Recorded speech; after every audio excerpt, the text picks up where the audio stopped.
Sure. All right, look, Right there. Day's gone. Right, it's right there. I have no excuse, do I? Look, Day's gone. Big presence in last night's PlayStation E3 showcase. Really cool sequence there. I mean, it was creepy.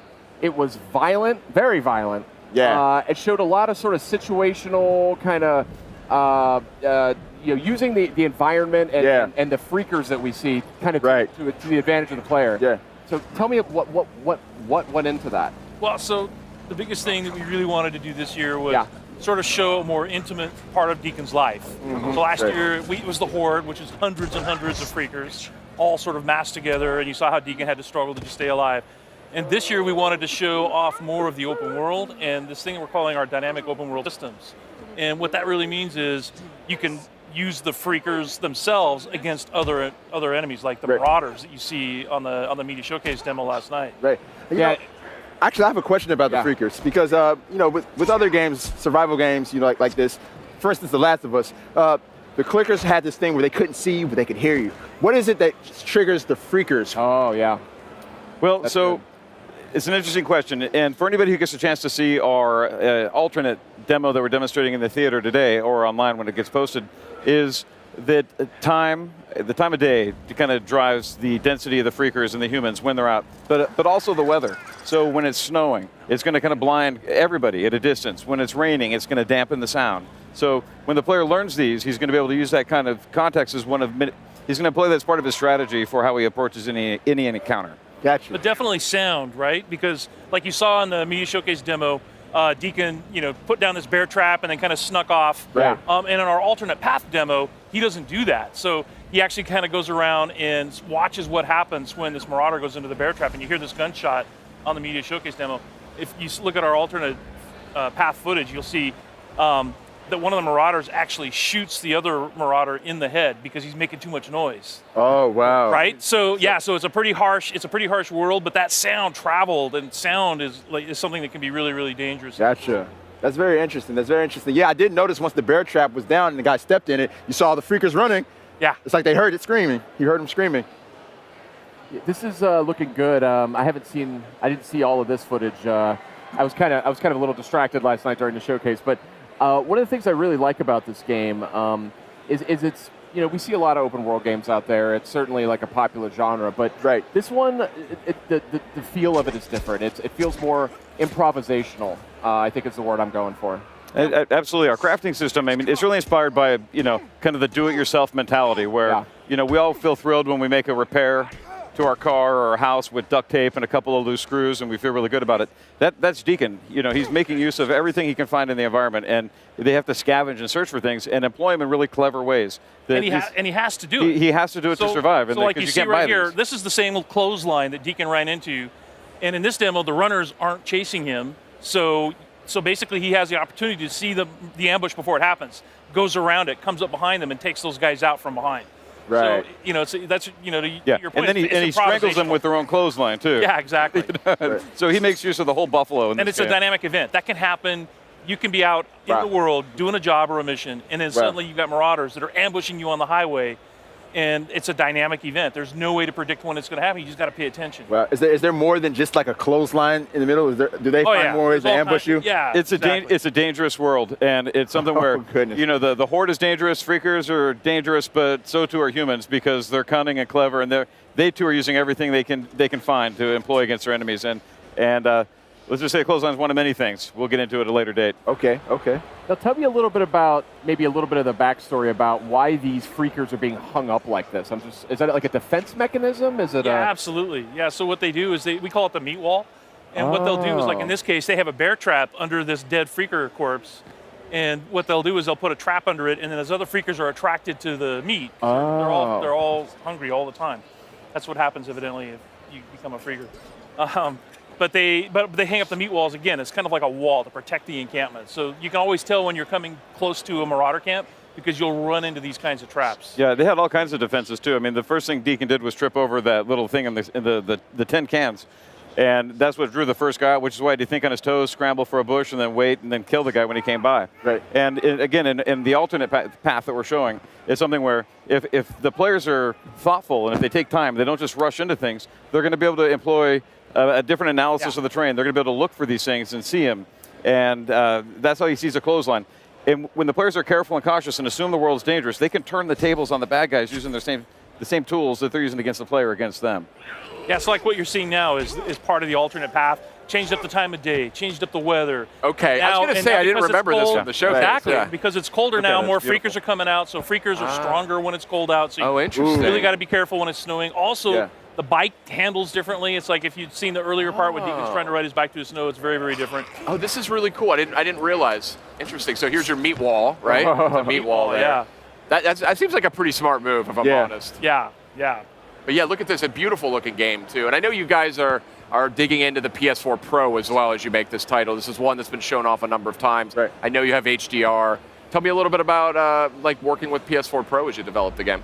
Well, the biggest thing is just the resolution. So dynamic 4K, and if you get a chance to see this thing on a 4K monitor and HDR. Oh yeah. You know, and HDR is honestly to me the most impressive thing because it really sort of simulates what the human eye can see. The gamut of colors is just amazing. So watching it in 4K HDR is something you have to do. It's beautiful enough without 4K, and then right? you add that to the mix, and it's mind blowing. Yeah. Right.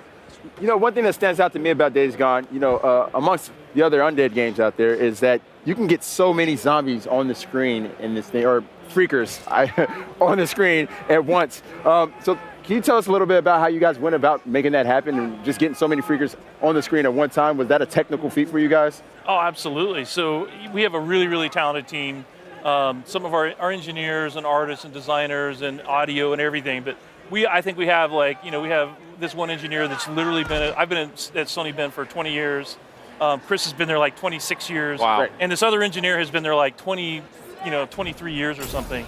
And he does all of our physics. And he really, really, really worked hard to make sure that we could have as many freakers on the screen as we can. And last year's demo was no joke. Right. We had 300 active on screen at once. Wow. And the overall horde for the sawmill, we were managing something like, how many did you say it was? Killed 1,000. It was 1,000 freakers. Yeah. Whoa. And then 300 more showed up at the end too. So, it's pretty impressive. So we're even impressed by it. What do you do when you're confronted by that many freakers and in this game? I mean, we saw last year's demo. I'm not sure that ended so well. That seemed like a pretty desperate ending. Yeah. Well, what do you do? What could be an effective technique for getting out of that? Weaponize them, like we saw in the demo, them, right? Where so that wasn't actually a horde; it was a swarm, a smaller. Okay. One in this E3's demos. In this year's E3 demo. So it's something where you can even weaponize the larger horde as well. But it's something where it's a threat to you. But if you're smart and you don't just rush into everything, you can stop and contemplate how you can utilize every weapon and every enemy and the environment against each other as part of your tool set. And I think the short answer is until you have progressed, because this it's like taking on a swarm is something you can probably do pretty early in the game. The horde encounters are probably later in the game, and you just do what Deacon did last year. The shortest answer is run. When you run.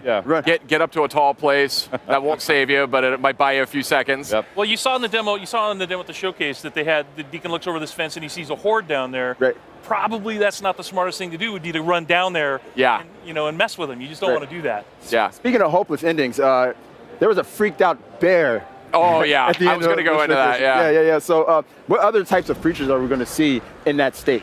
Well, last year we saw the horde, right. We saw swarmers, we saw the newts, which are adolescents when they were infected.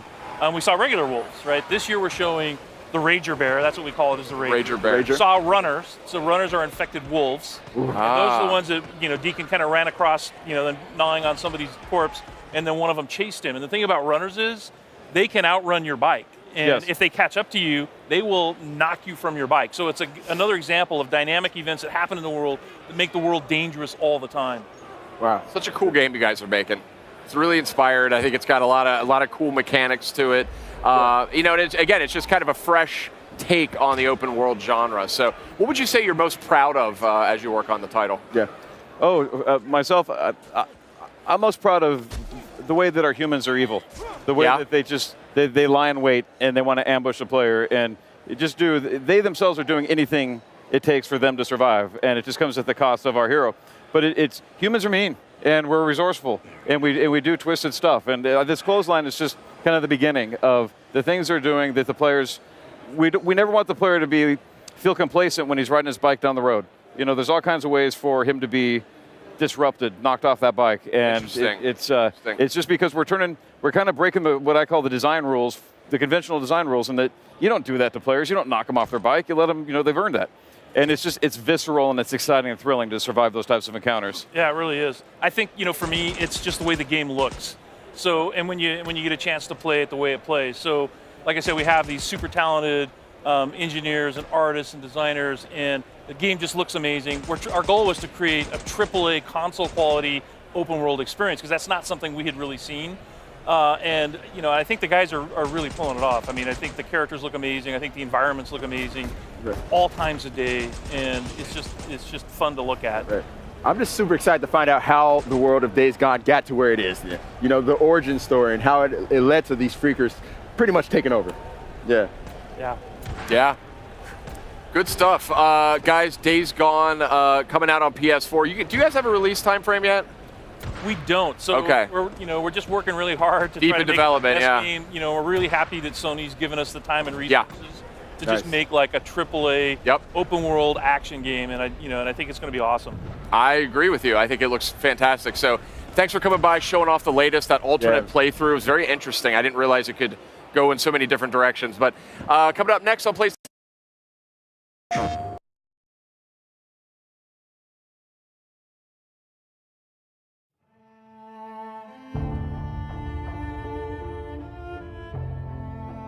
Someone asked me once if I remembered how it all went down, as if it happened so long ago that anyone could forget.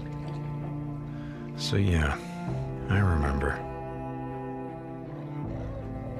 I remember when our homes and our towns turned into graveyards, when the wilderness became our only hope for survival. I remember when the planes fell out of the skies, when the trains stopped running, when the turbines shut down, and the world went dark. I remember when they put up the razor wire, like it was gonna stop anything. When the feds ran out of body bags. Deep, rope. And some of us sort of lost our minds. I think it's dead. Some lost more than that. Much more. I remember when we lived by a code, when brotherhood meant something, and living meant more than surviving. Goddamn liar! So yeah, I remember how it all went down. I don't give a damn about any of that. You know what I remember most? Riding the open road. The smell of your hair. The touch of your skin. I remember you. But those days are gone. Now I'm a drifter, a bounty hunter, a mercenary. And for me, the broken road is all that's left.